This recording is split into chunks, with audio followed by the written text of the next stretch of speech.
এই জায়গায় ব্যাট সহ 15%, না ব্যাট সহ 85,000 টাকা পণ্য ক্রয়, যার 40% নগদে, 20% বিলে, 10% চেকে পরিশোধ। ব্যাট মানে 15%। ব্যাট 1991 সালে 1 জুলাই তারিখে বাংলাদেশে কার্যকর হয়। মূল্য সংযোজন কর, ভ্যালু অ্যাডেড ট্যাক্স। তাহলে কোনো বিষয় যখন পার্সেন্টেজে হবে, দেখতে হবে সবগুলা মিল করে 100% হয়েছে কিনা। 40%, 20%, 10% সবটি মিলে 70% টাকা, তার 30% টাকা কই, সেটা কিন্তু বাকি। বুঝছো কিনা?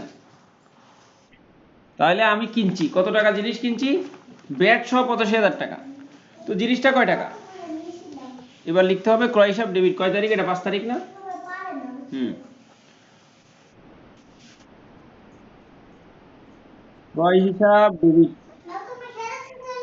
কিন্তু টাকাটা ক্রয়ের সময় ব্যাট চলতি হিসাব ডেবিট। না না, ক্রয়ের সময় ব্যাট চলতি হিসাব ডেবিট। কারণ টাকা বের করবো কেমনে? এই 85,000 টাকাকে 15 বা 3/23 যেটা লিখো, 115 দ্বারা ভাগ করে 15 দ্বারা গুণ করলে টাকা হবে কত? ক্যালকুলেটর চাপ দিলে পারো, 11,087 টাকা হবে। দেখো, 11,087 টাকা। এটা হলো ব্যাটের টাকা, ব্যাট চলতি হিসাব ডেবিট, যখন আমরা ক্রয় করবো। হুম,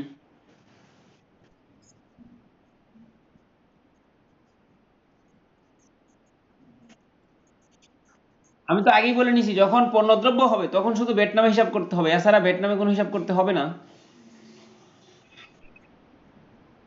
এই জন্য সম্পত্তি সহযোগ করে আমরা বসাই দিছি। যোগ করা থাকলে কিচ্ছুই করা লাগবে না, যোগ করা না থাকলে পার্সেন্টেজ দিয়ে যোগ করে টাকা বসাবো, জাস্ট আলাদা কোনো নাম হবে না, ব্যাট নামে কোনো হিসাবই হবে না। শুধু পণ্যদ্রব্যের ক্ষেত্রে ব্যাট নামে হিসাব হবে। হ্যাঁ, ক্রয় বিক্রয় হলে। হ্যাঁ হ্যাঁ হ্যাঁ। তাহলে 85,000 টাকা থেকে 11,087 টাকা বাদ দিলে কত হবে? 73,900 কয় টাকা? 13 টাকা। মাইনাস করে দেখো, পাই যাবা। 85 থেকে 11,087 টাকা বাদ দিলে 73,913 টাকা। ক্লিয়ার? এটা হলো ডেবিট।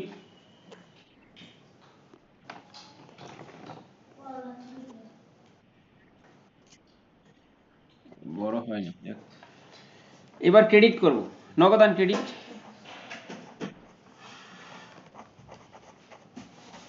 নগদান ক্রেডিট হবে 85% টাকা, না 40% টাকা। ওই 85,000 টাকার উপর 40% দিতে হবে, মনে রাখতে হবে কিন্তু। যত পার্সেন্টেজ হবে 85,000-এর উপর, মনে থাকবে। তাহলে 34,000 টাকা হবে, তাই না? হুম, আরে 34,000, 3টা শূন্য। তারপরে বলছে বিলে। তো ক্রয়ের সময় কোন বিল হয়?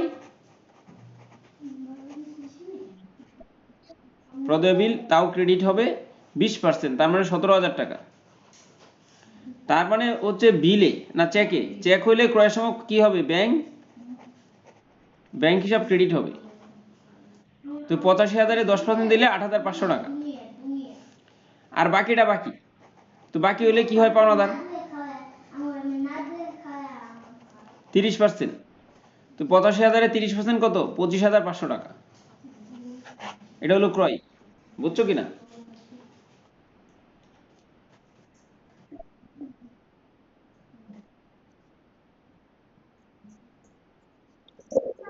হ্যাঁ হ্যাঁ, এটাই পার্থক্য এটা। তো 6 নাম্বারটা কি হবে? সেম হবে, শুধু পার্থক্য কোন জায়গায়? টাকাগুলো নিয়ে যাবে না সেম।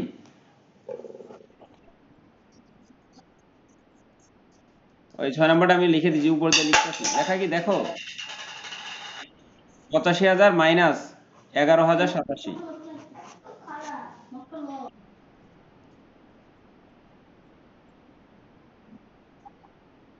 115। হ্যাঁ হ্যাঁ। তবে এটা একবার ছোট্ট করা যায় কেমনে? এই যে উপরে 15 না, নিচে 115। তো আমরা যদি 5 দিয়ে কাটাকাটি করি, 3 5 15, 5 3 15।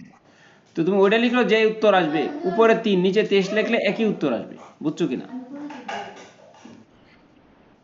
3 দ্বারা গুণ করে 23 দ্বারা ভাগ করলে যে উত্তরটা আসবে, 15 দ্বারা গুণ করে 115 দ্বারা ভাগ করলে একই উত্তর আসবে। হ্যাঁ হ্যাঁ, ওইটাই একই আসবে। তবে 6 নাম্বারটা একটু ভিন্ন। 6 নাম্বারটা কি বলছে? পণ্য ক্রয় 85,000 টাকা। তার মানে এটার মধ্যে কি ব্যাট আছে? এটাতে ব্যাট নাই। তো ব্যাট কেমনে 15% ব্যাট দিছি, যে 85,000 উপর ডাইরেক্ট 15% মারলে 12,750 টাকা, এটা হলো ভ্যাটের টাকা। তাইলে এই ক্রয়ের টাকা তো আমাদের এবার কি ঝামেলা করতে হবে, আগেটা যেমন মাইনাস করছি এবার কি মাইনাস করা লাগবে? ক্রয় হিসাব ডেবিট, ডাইরেক্ট 85,000 টাকা বসায় দিব। আর ব্যাট চলতি কি হবে, ডেবিট হবে 12,750 টাকা। এটা হলো কিভাবে, ওই 85,000 টাকার উপর ডাইরেক্ট পার্সেন্টেজ, যেহেতু সহ বলে নাই মনে রাখতে হবে।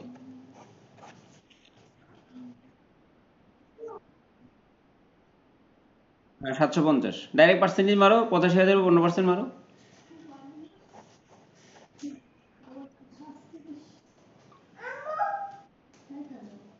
আসছেই। এবার ওই যে আগের মতন আবার ক্রেডিট গুলো হইতে থাকবে বরাবর। 25 না তো 15% দিছি, এটা 15 লিখছি তো, 1/5। হ্যাঁ, 0.12 দিয়ে 1/5 দিয়ে গুণ করো তাইলে তো হয়ে 12,750 আসছেই। এবার পেমেন্ট করছি 40% নগদে, তাই না? তাই নগদান ক্রেডিট করো। এখন আমি জিনিস কিনছি কয় টাকার, 85,000 টাকা। ব্যাট দিছি কত, 12,750। আমার যে পেমেন্ট করতে হবে কোন টাকা, একটা টাকা না দুইটাই আমার করতে হবে। তাহলে এই দুইটা টাকা যোগ করে কিন্তু পার্সেন্টেজ মারতে হবে, বুঝছো কিনা? তার মানে এটার উপর 40% দিলে দেখো 39,100 টাকা আসবে।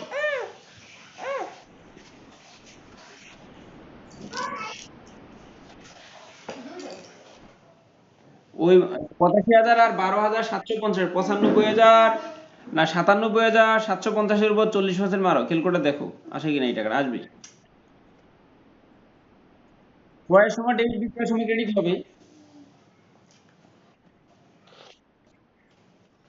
এবার একটা দিছি পার্সেন্টেজ, এটা দেখতে হবে 6 নম্বরে কি একটা দিছি পার্সেন্টেজ। হ্যাঁ 39,100 আছে। এবার আসো, বলছে 10,000 টাকা বিলে, তাহলে কোন বিল, প্রদেয় বিল।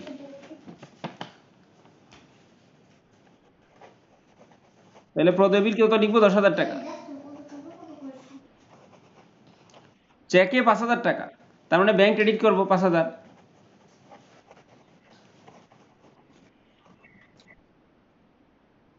হুম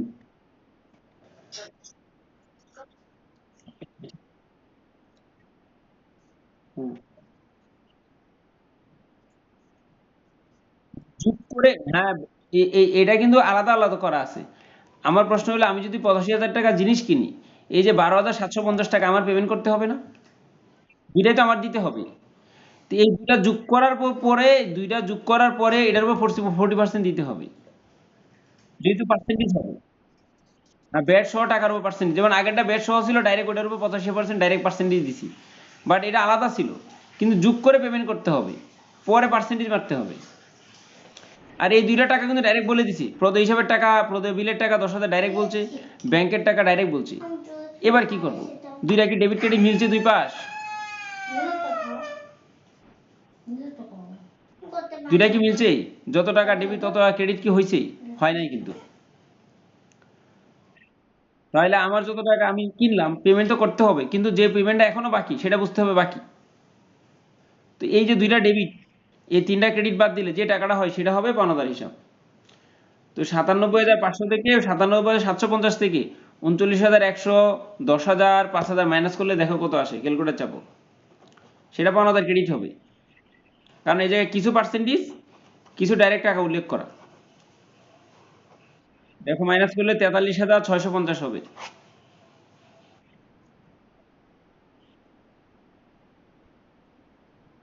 10,000 আর প্রদেয় হিসাব না, প্রদেয় বিল।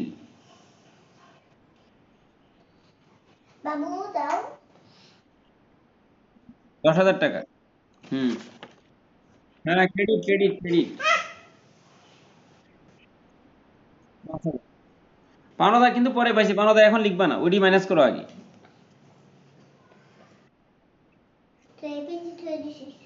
মানে ডেবিট থেকে তিনটা ক্রেডিট মাইনাস করলে এই টাকাটা পেয়ে যাবে।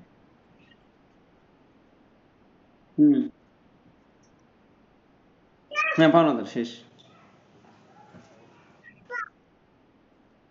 হ্যাঁ, হ্যাঁ ব্যাংক 5,000, চেক 5,000 মানে ব্যাংক 5,000।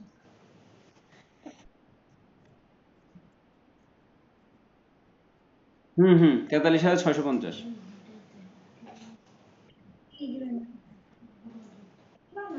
লিখছো বা বুঝছো কিনা? এবার বিক্রয় ক্ষেত্রে কি হবে? আচ্ছা, বিক্রয়টা কি নিজে নিজে পারবা? বিক্রয়টা হবে, এই যে আমি বলে দিই কয় তারিখেরটা। দাঁড়াও, বিক্রয়টা হলো 10 তারিখের বিক্রয় হলো। ওই ক্রয় করছি কয় তারিখ, 6 তারিখেরটার মতন 10 তারিখেরটা। এই যে 6 তারিখ, ঠিক আছে? হ্যাঁ, বুঝি নাই।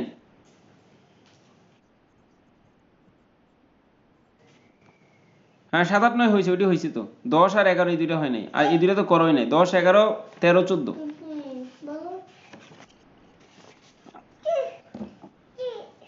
এখন ওই যে এটা হলো কার মতন, এইটা হচ্ছে 10 তারিখের মতন। এটার লগে মিল আছে 10 তারিখ। 10 তারিখ কি করছি, বিক্রি করছি। 10 তারিখে কি করছি, ক্রয়ের জায়গায় বিক্রয়, আর সব আগের মতন। তাহলে জাবেদা করার সময় কি লিখতে হবে?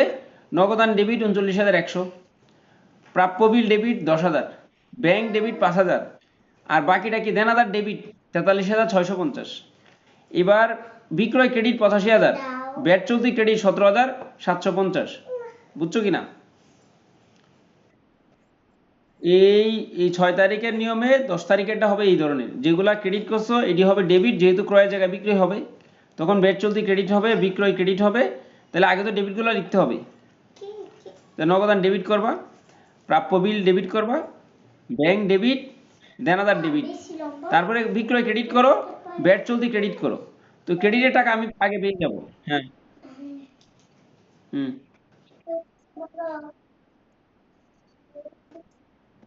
আজ এই ঝামেলা লাগা আমি লিখে দিই, সময় নষ্ট না করে লিখে দিই 10 তারিখ। হুম। 10 তারিখ।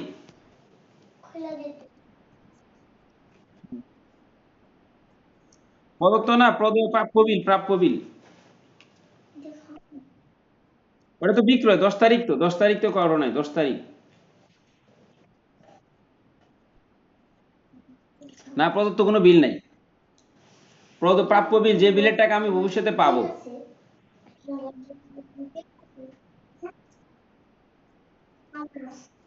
প্রদেয়ের সাথে ক্রয়ের সাথে প্রদেয় বিল, বিক্রয়ের সময় প্রাপ্য বিল। হুম হুম। ব্যাংক ডেবিট, দেনাদার ডেবিট। হুম। বিক্রয় ক্রেডিট।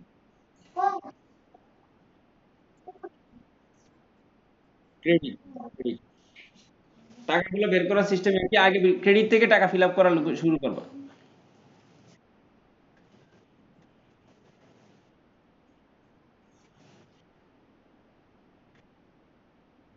হুম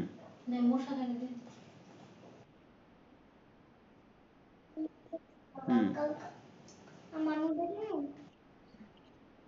হুম। দেনাদার ডেবিট। বিক্রয় ক্রেডিট 85,000 টাকা এবার লিখতে পারো। যেমন ব্যাংকের জায়গায় 10,000, প্রাপ্য বিলের জায়গায় 10,000 লিখতে পারো, ব্যাংকের জায়গায় 5,000 লিখতে পারো। না, ডেবিট কেন, ক্রেডিট।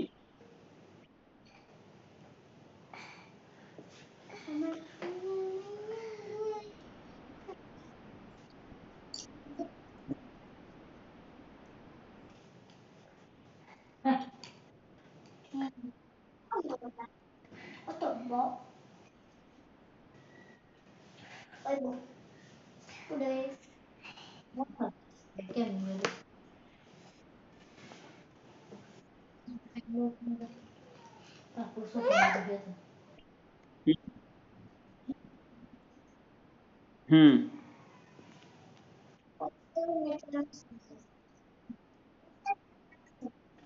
বিক্রয়তে 85,000ই হবে, কেন এটা হবে না, এটাই হবে। হুম।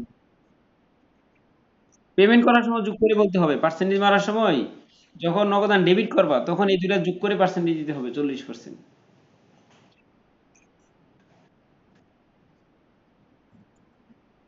হ্যাঁ, এটার উপর 40% দিলে নগদান ডেবিট 39,100 আসে, দেখো।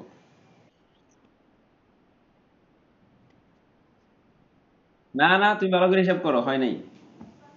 57, তাহলে অর্ধেক করো তাও হবে। হ্যাঁ, না না, তুমি আবার লিখো, ক্যালকুলেটর লিখো, 97,750 লিখো আগে। কিন্তু দশমিক চার দেয়, দশমিক চার দিয়ে গুণ করো, তাই তো হয় 40% মানে 0.4।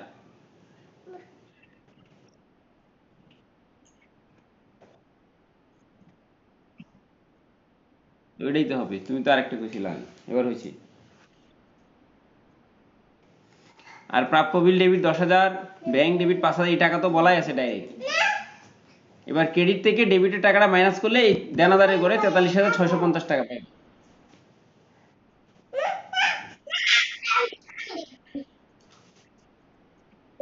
হ্যাঁ।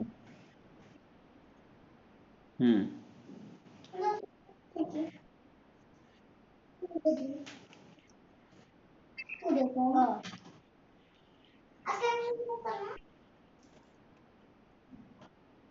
মাইনাস করো, মানে 97,750 থেকে ক্যালকুলেটর ধরে 97,750 মাইনাস 39,100 মাইনাস 15,000 করলে ওই টাকাটা পেয়ে যাবা।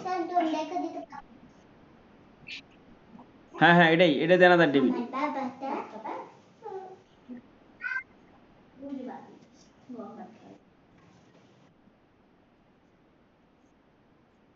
এবার এই যে 5 তারিখের নিয়মে হবে টাকা পয়সা সেম, কোনো পার্থক্য নেই, 11 নম্বর। তো এই তো মনে রাখতে হবে, হ্যাঁ, লিখে রাখবা না, একটা খাতা আলাদা করে লিখে রাখবা। আর পরে নিজে প্র্যাকটিস করবা আরেক জায়গায়, আর যখন আমি যদি পড়াবো এটা এক জায়গায় লিখে রাখবা। হুম। এবার দিতে পারো, একবার দেখতে যেন সবটি আবার চলে আসে মাথার মধ্যে। হুম হুম। তাহলে এই এই যখন 11 নম্বর করবা তখন নগদান ডেবিট ডাইরেক্ট এই 34,000 টাকা, প্রাপ্য বিল ডেবিট 17,000 টাকা, ব্যাংক ডেবিট 8,500 টাকা, দেনাদার ডেবিট 25,500 টাকা, এবং ওই বিক্রয় ক্রেডিট এই 73,913 টাকা, আর ব্যাট চলতি ক্রেডিট 11,087 টাকা। বুঝছো কিনা? ক্রয়টা যখন বিক্রয় হবে।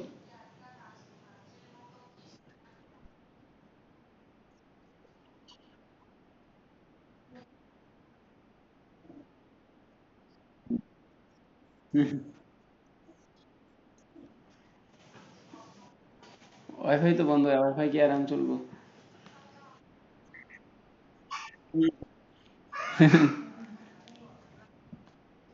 আর এটা গেল তোমার 5। এবার আসো 13, 14 করে দিই। 11 তো পারবা নাকি? 11 পারবা না?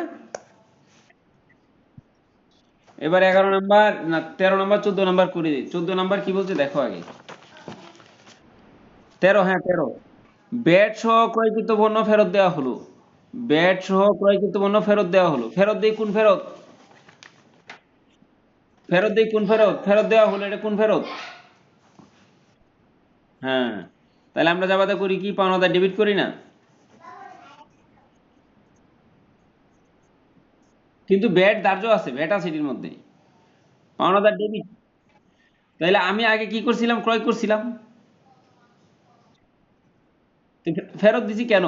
আগে কিনছি না, না এলে কি ফেরত দিতে পারি? আগে বুঝতে হইব আমি ফেরত দিছি। হ্যাঁ। না না, ক্রয় করে ডেবিট কেন? ব্যাট আসলে ক্রেডিট না, পাওনাদার ডেবিট। চলতি ক্রেডিট, হ্যাঁ, আগে হিসাবটা উল্টায় দিতে হবে। তো পাওনাদার ডেবিট করবো কয় টাকা? সবটুকু টাকা কত আছে? 5,000 না? এই বরাবর 5,000 টাকা লিখতে পারবা। এবার ক্রয় ফেরত ক্রেডিট হবে, বাট এই জায়গায় টাকা বের করতে হবে, এই টাকাটাকে ক্যালকুলেটর চাপো। 5,000 কে, না, ব্যাট মানে বুঝতে হবে 15%। 15 গুণ করে 115 ভাগ করো, কত টাকা আসে এটা বলো। ব্যাট চলতি ক্রেডিট।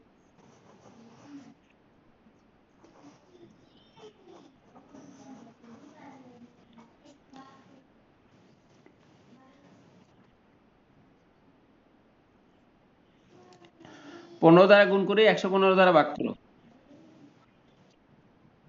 115 দ্বারা ভাগ। কত আছে সেই টাকাটা বলো।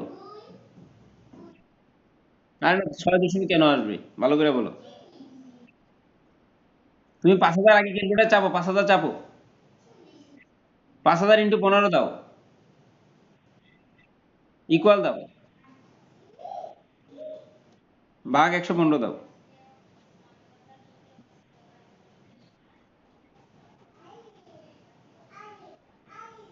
ভাগ 115 দিছো? কত আসছে?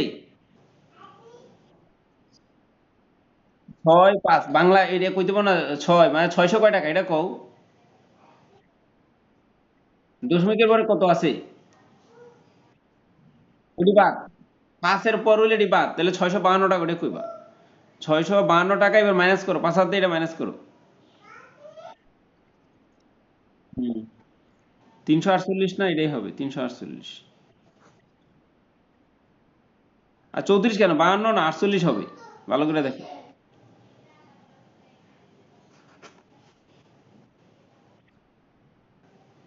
5,000 থেকে 652 মাইনাস করতে পারো না? আমারটাই ঠিক আছে, 4,348। তুমি তো 200 না কত 48 কইছো। ও আচ্ছা, তাইলে হয়েছে, ভেরি গুড। এবার 14 তারিখ কি বলছি, ফেরত আসলো, কোন ফেরত বলো তো? হ্যাঁ হ্যাঁ, ক্রয় ফেরত 4,348 হবে। হ্যাঁ, 652 ব্যাট চলতি। এবার 14 তারিখ কি বলছি, ব্যাট সহ বিক্রিত পণ্য ফেরত আসলো, এটা কি হবে? ফেরত আসছে, কোন ফেরত? তোমার কাছে কি এমনি পণ্য ফেরত আসবে, না কারো কাছে বিক্রি করলে সেই পণ্য ফেরত আসবে? আরে তুমি আগে বিক্রি করলে না, তোমার কাছে ফেরত আসবে, তাহলে কোন ফেরত? তাহলে বিক্রয় ফেরত ডেবিট, তাই না? হ্যাঁ হ্যাঁ, 14 বিক্রয় ফেরত ডেবিট। হ্যাঁ হ্যাঁ হ্যাঁ, সিস্টেম হয়ে গেছে।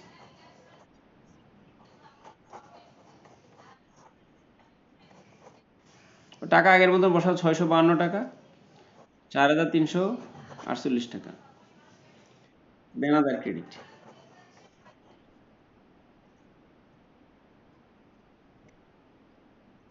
হ্যাঁ, ওই দিকে মনে রাখো, এই তো ক্রয়ের সাথে ব্যাটও যাইব, ফেরতের সময় একই অবস্থা, ক্রয়ের সময় একই অবস্থা, ক্রয় ডেবিট ব্যাট চলতি ডেবিট, বিক্রয় ক্রেডিট ব্যাট চলতি ক্রেডিট, শেষ। মানে ব্যাটটা, হ্যাঁ ফেরতটাও যেদিকে ব্যাটও ওইদিকে, এটাও মনে রাখবা, শেষ। এইটা হলো 1 নম্বর অঙ্কের জাবেদা। 1 নম্বরটা পারলে 2 নম্বরে অধিকাংশই পারবা, কিছু কিছু নতুন আছে, নতুন আরো কিছু শিখতে পারবা। 2 নম্বরের মধ্যে আরো নতুন কিছু আছে, তবে ঝামেলা পেছানো কম হয়েছে, 2 নম্বরে বেশি পেজ দিই নাই। হ্যাঁ, এটির জন্য অনেকগুলো রিপিট করছে, যেন নিজে নিজে করতে পারে। হুম হুম।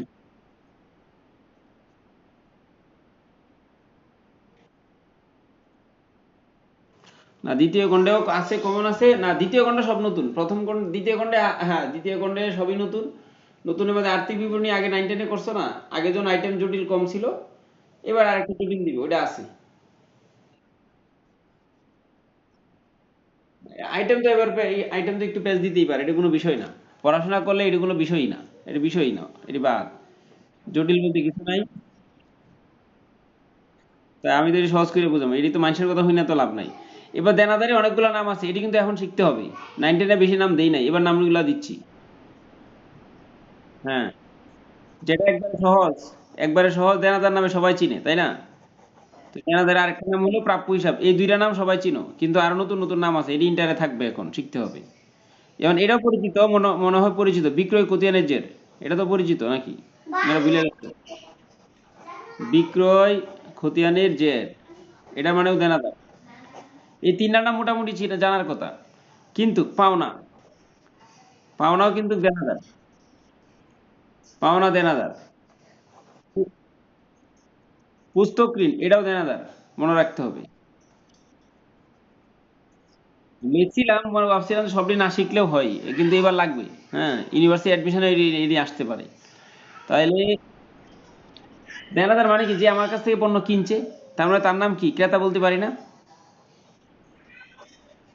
আর একটা দুইটা তিনটা চারটা পাঁচটা ছয়টা আরেকটা আছে অদম আছে না? এই অদম থেকে অদমর্ণ মনে রাখতে হবে।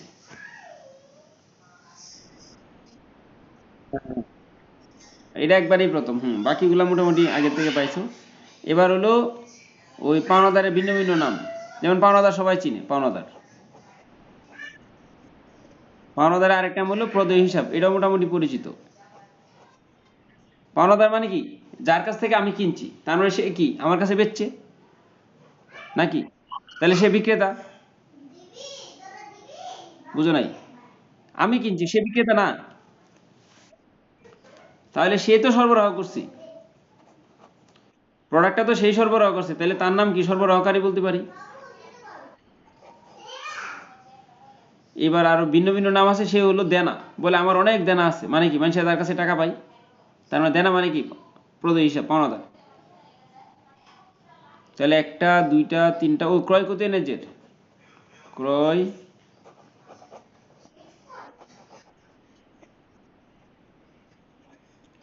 ক্রয় কত এনেছের কটা হয়েছে? একটা দুইটা তিনটা চারটা পাঁচটা ছয়টা সাতটা, কি করি না আটটা হয়ে যায়? একটা দুইটা তিনটা চারটা পাঁচটা ছয়টা। ও, আরেকটা আছে উত্তম মন। উত্তম মন।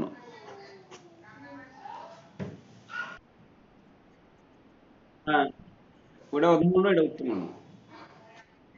আরো একটা একটা নাম আছে, হেডি পরে দিই, এই নামগুলো আগে মনে রাখতে হবে। এবার ওই যে 9-10 পড়াইছিলাম যে কোনো ঘটনা থেকে লেনদেনের উৎপত্তি, যে কোনো ঘটনা লেনদেন হওয়ার জন্য কমপক্ষে তিনটা বৈশিষ্ট্য জানা থাকতে হবে। বৈশিষ্ট্য তিনটা কি ছিল মনে আছে কিনা? বৈশিষ্ট্য তিনটা হলো অর্থের অঙ্কে পরিমাপযোগ্য, আর্থিক অবস্থার পরিবর্তন, দুই বা তার বেশি পক্ষ থাকবে, পক্ষ বা হিসাব থাকবে, তাই তো? যে কোনো ঘটনা যদি টাকার অঙ্কে পরিমাপ করা যায় সেটাই তো লেনদেন হবে নাকি? এখন তিনটা বৈশিষ্ট্য সবাই বুঝে, টাকা লাগবে, দুই পাশে টাকা আছে কিনা এটা লেনদেন হবে, এটা সহজে বোঝা যায়। বাট পরিবর্তন হওয়া লাগবে। যদি পরিবর্তন না হয়, টাকা থাকলে কিন্তু লেনদেন হবে না।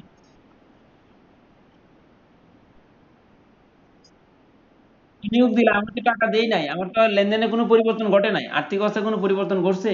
ঘটে নাই। সুতরাং এটা লেনদেন হবে না। তাহলে এই পরিবর্তন নিয়ে আলোচনা আছে লম্বা।